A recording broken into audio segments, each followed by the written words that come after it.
جئت مع أخي مع ابني اسمه إنزانغ كيمونيكا مهدي دوركاس، وولد أسلم على يدي منذ 2 الآن، الحمد لله بفضل الله.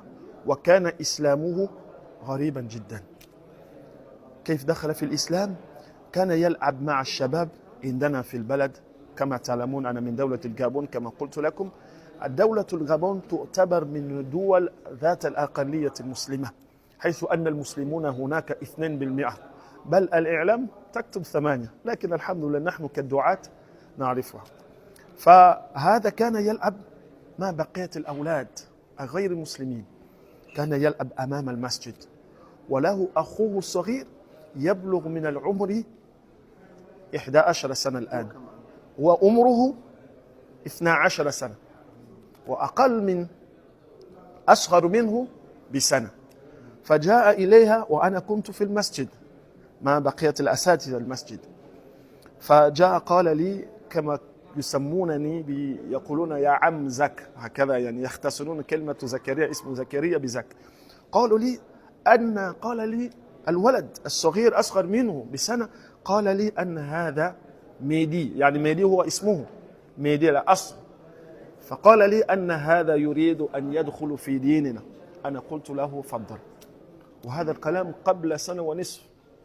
فلما دخل في الإسلام رأيت أن هذا الولد غريب جدا، وأنا أذكر والله يشهد على ما أقول، أبوه وأمه مسيحيين، ما زالوا على ديانة المسيحية، والولد أسلم ولله الحمد، يحفظ ربع القرآن. يعني هو شارك في هذه السنة، رشح بفضل الله بحكمة الله سبحانه وتعالى على أنه في الفرع الرابع، فهو الحمد لله يتقن القرآن كأن القرآن أنزل عليه بفضل الله، وهذا هبة.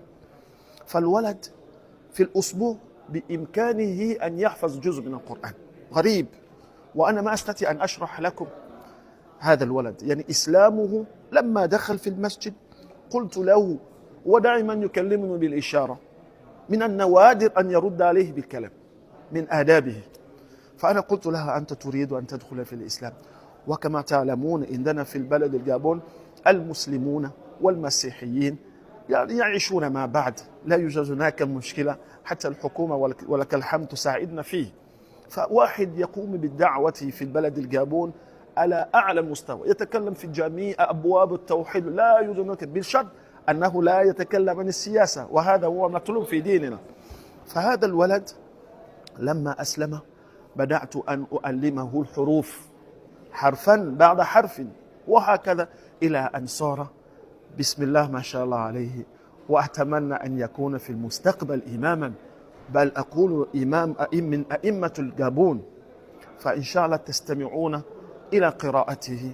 أعوذ بالله من الشيطان الرجيم. الله يتوفى الأنفس حين موتها والتي لم تمت في منامها فيمسك التي قضى عليها الموت ويرسل الأخرى إلى أجل مسمى إن في ذلك لآيات لقوم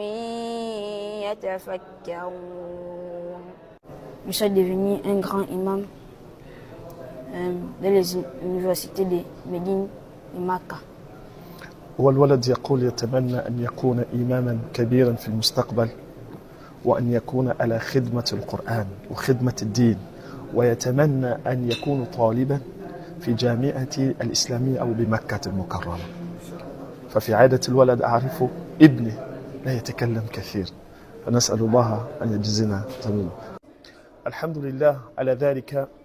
نحن دولة الغابون تشكر الملك سلمان، وتشكر كذلك ولي الأهل، وتشكر كذلك الوزارة التي تقوم بهذه التنظيم وبهذه المسابقة، ونسأل الله أن يجزيكم جميعا